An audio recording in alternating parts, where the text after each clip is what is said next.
ಯಾರು ಏನೇ ಹೇಳಿ ರೈಲು ಪ್ರಯಾಣ ತುಂಬಾನೇ ಸುಖಕರ. ರಿಸರ್ವ್ ಟಿಕೆಟ್ ಸಿಕ್ಕರಂತೂ ಆರಾಮಾಗಿ ಪ್ರಯಾಣ ಮಾಡಬಹುದು ಅಂತ ಎಲ್ಲರೂ ಯೋಚನೆ ಮಾಡ್ತಾರೆ. ಇದು ಅರ್ಧ ಸತ್ಯವಷ್ಟೇ. ಇನ್ನರ್ಧ ಸತ್ಯವನ್ನ ನಾವು ನಿಮಗೆ ಹೇಳ್ತೀವಿ. ಟ್ರೈನ್ನಲ್ಲಿ ಪ್ರಯಾಣ ಮಾಡೋರು, ಮಾಡಬೇಕು ಅಂತ ಡಿಸೈಡ್ ಮಾಡಿರೋರು ಸ್ವಲ್ಪ ಈ ಕಡೆ ಗಮನ ಹರಿಸಿ.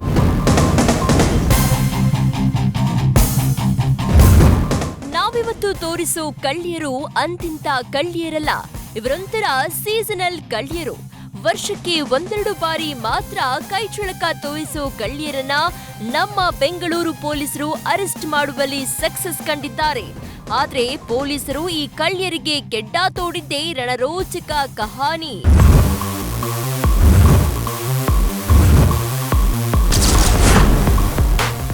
ವರ್ಷಕ್ಕೆ 2 ಬಾರಿ ಮಾತ್ರ ಕಳ್ಳತನ.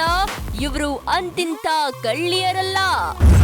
ಈ ಫೋಟೋದಲ್ಲಿ ನೋಡ್ತಿದ್ದೀರಲ್ಲ, ಇವರೇ ನೋಡಿ ಆ ಚಾಲಾಕಿ ಕಳ್ಳಿಯರು. ಅಸಲಿಗೆ ಈ ಕಳ್ಳಿಯರ ಗ್ಯಾಂಗ್ಗೆ ಒಂದು ಹೆಸರಿದೆ. ಅದೇನಪ್ಪಾ ಅಂದ್ರೆ ಕುಪ್ಪಂ ಗ್ಯಾಂಗ್ ಅಂತ.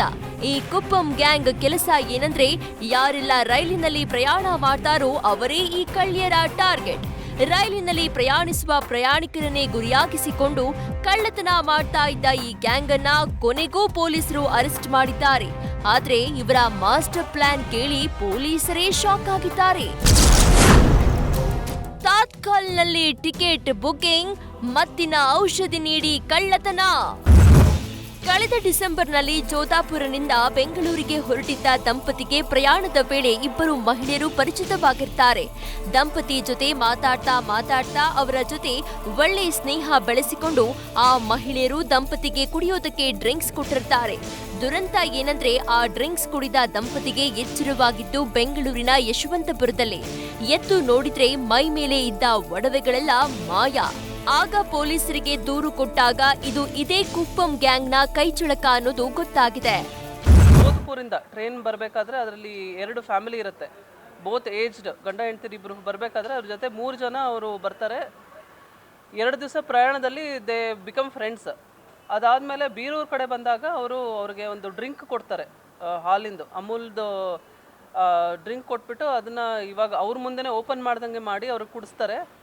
ಅವರು ಎದ್ದು ನೋಡಿದಾಗ ಅವರು ಯಶವಂತಪುರಕ್ಕೆ ಬಂದಾಗ ಅವ್ರಿಗೆ ಅನ್ಕಾನ್ಷಿಯಸ್ ಸ್ಟೇಟಲ್ಲಿ ಇರ್ತಾರೆ. ಅವಾಗ ಅವರು ಮಕ್ಕಳೆಲ್ಲ ಅವ್ರಿಗೆ ಹಾಸ್ಪಿಟಲ್ ಸೇರಿಸ್ತಾರೆ. ಆಮೇಲೆ ಗೊತ್ತಾಗುತ್ತೆ ಅವ್ರ ಮೇಲೆ ಇರೋ ಒಡವೆಗಳೆಲ್ಲ ಕಳ್ಳತನ ಆಗಿದೆ ಅಂತ ಹೇಳಿ. ಹೌದು, ಒಡವೆ ಕಳ್ಕೊಂಡ ದಂಪತಿ ಕೊಟ್ಟ ದೂರಿನ ಅನ್ವಯ ಪೊಲೀಸರು ತನಿಖೆ ಶುರು ಮಾಡಿದ್ದಾರೆ. ಬರೋಬ್ಬರಿ 2 ತಿಂಗಳ ಕಾಲ ಖತರ್ನಾಕ್ ಕಳ್ಳಿಯರಿಗಾಗಿ ಹುಡುಕಾಟ ನಡೆಸಿದ್ದಾರೆ. ಕೊನೆಗೆ ಸಿಸಿಟಿವಿ ಪೊಲೀಸರಿಗೆ ಸುಳಿವು ನೀಡಿದ್ದು, ಈಗ ಕುಪ್ಪಂ ಗ್ಯಾಂಗ್ನ 3 ಜನರನ್ನ ಪೊಲೀಸರು ಅರೆಸ್ಟ್ ಮಾಡಿದ್ದಾರೆ.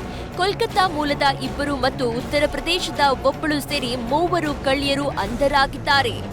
ಸತತವಾಗಿ ಒಂದು 2 ತಿಂಗಳು ನಮ್ಮ ಟೀಮ್ ವರ್ಕ್ ಮಾಡಿ 3 ಜನನ ನಾವು ಹಿಡಿದಿದ್ವಿ. ಅದರಲ್ಲಿ ಅವರು 2 ಕಲ್ಕತ್ತಾದವರು, 1 ಉತ್ತರ ಪ್ರದೇಶದವರು. ಈ ಹಿಂದೆನೂ ಕೂಡ ಅವರು ಕೇರಳದಲ್ಲಿ, ತಿರುವನಂತಪುರಮಲ್ಲಿ ಮತ್ತು ಕಲ್ಕತ್ತಾದಲ್ಲಿ ಈ ಥರ 328 ಕೇಸಸಲ್ಲಿ ಭಾಗಿಯಾಗಿದ್ದಾರೆ ಅಂತ ನಮಗೆ ತಿಳಿದು ಬಂದಿದೆ. ಅವರಿಂದ ನಾವು 120 ಗ್ರಾಮ್ ಗೋಲ್ಡನ್ನು ರಿಕವರಿ ಮಾಡಿದ್ದೀವಿ.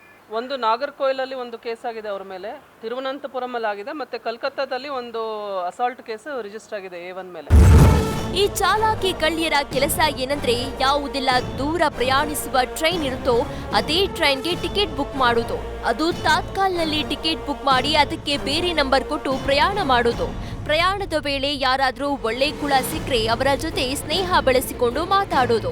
ಬಳಿಕ ಕುಡಿಯೋದಕ್ಕೆ ಮತ್ತು ಬರುವ ಡ್ರಿಂಕ್ಸ್ ಕೊಟ್ಟು ಅವರ ಬಳಿ ಇದ್ದ ಚಿನ್ನ, ಹಣ ಎಲ್ಲ ಕದ್ದು ಪರಾರಿಯಾಗ್ಬಿಡ್ತಾ ಇದ್ರು. ಹೀಗೆ ಈ ಗ್ಯಾಂಗ್ ಮೇಲೆ ಕೇರಳ, ಕೋಲ್ಕತ್ತಾ, ತಿರುವನಂತಪುರಂ ಸೇರಿ 300ಕ್ಕೂ ಅಧಿಕ ಕೇಸ್ಗಳಿವೆ. ಆದ್ರೀಗ ಈ ಗ್ಯಾಂಗ್ನ 3 ಕಳ್ಳಿಯರನ್ನ ಬೆಂಗಳೂರು ಪೊಲೀಸರು ಬಂಧಿಸಿದ್ದು, ಬಂಧಿತ ಆರೋಪಿಗಳಿಂದ 120 ಗ್ರಾಂ ಚಿನ್ನವನ್ನ ವಶಕ್ಕೆ ಪಡೆದಿದ್ದಾರೆ. ಮೇನ್ಲಿ ಲಾಂಗ್ ಡಿಸ್ಟೆನ್ಸ್ ಟ್ರೈನ್ಸ್ ಯಾವ್ದಿರುತ್ತೆ, 2 ದಿವಸ 3 ದಿವಸ ಪ್ರಯಾಣಿಸೋ ಅಂತ ಒಂದು ಟ್ರೈನು ಅವರು ಇದು ಫಿಕ್ಸ್ ಮಾಡ್ಕೋತಾರೆ. ಇದು ಯಾಕಂದರೆ ಇಮಿಡಿಯೇಟಾಗಿ ಯಾರು ಅವರು ಕೋ ಪ್ಯಾಸೆಂಜರ್ಸ್ ಇರ್ತಾರೆ ನಂಬಲ್ಲ ಇಮಿಡಿಯೇಟಾಗಿ. ಸೊ ಅವ್ರಿಗೆ ಫ್ರೆಂಡ್ಸ್ ಆದಂಗೆ ಆಗಿ ಅವ್ರ ಜೊತೆ ಮಾತಾಡಿಕೊಂಡು, ಅದಾದಮೇಲೆ ಅವ್ರಿಗೆ ನಾವು ಈ ಊರಿನವ್ರೆ ಅಂತ ಹೇಳಿ ಅವ್ರ ಭಾಷೆಯಲ್ಲೇ ಮಾತಾಡಿಕೊಂಡು ಅವ್ರಿಗೆ ಇದು ಡ್ರಗ್ಸು ಕೊಡೋವಂಥದ್ದು ಒಂದು ನಡೆಸ್ಕೊಂಬಂದಿದ್ದಾರೆ. ಈ ಹಿಂದೆ ಸುಮಾರು ನಮ್ಮಲ್ಲೂ ಒಂದು 2-3 ಕೇಸ್ ಆಗಿದೆ. ಅದ್ರಲ್ಲಿ ಇನ್ವಾಲ್ವ್ಮೆಂಟ್ ಇದೆಯೋ ಇಲ್ವೋ ಅಂತ ನಾವು ಚೆಕ್ ಮಾಡ್ತಾ ಇದ್ದೀವಿ. ನಾವು ವಿತೌಟ್ ಬರೀ ಒಂದು CCTV ಫುಟೇಜಿಂದ ಹಿಡಿದು ನಾವು our team has secured them. ಇದಕ್ಕೆ ನಮ್ಮ DIG ಅವರು ಮತ್ತು DGIG ಅವರೆಲ್ಲ ಪ್ರಶಂಸನೆ ವ್ಯಕ್ತಪಡಿಸಿದ್ದಾರೆ. ವರ್ಷಕ್ಕೆ 2 ಬಾರಿ ಕೈಚಳಕ ತೋರ್ತಾ ಇದ್ದ ಕುಪ್ಪಂ ಗ್ಯಾಂಗ್ ಕಳ್ಳಿಯರನ್ನ ಸದ್ಯ ಪೊಲೀಸರು ಬಂಧಿಸಿದ್ದಾರೆ. ನೀವೇನಾದ್ರೂ ರೈಲಿನಲ್ಲಿ ಪ್ರಯಾಣ ಮಾಡ್ತಾ ಇದ್ರೆ ಅಪರಿಚಿತರು ಯಾರಾದ್ರೂ ಕುಡಿಯೋಕೆ ತಿನ್ನೋಕೆ ಕೊಟ್ಟಾಗ ಹುಷಾರಾಗಿರಿ. ಸ್ವಲ್ಪ ಯಾಮಾರಿದ್ರು ನಿಮ್ಮ ದುಡ್ಡು ಚಿನ್ನ ಮಂಗಮಾಯ ಆಗೋದು ಗ್ಯಾರಂಟಿ.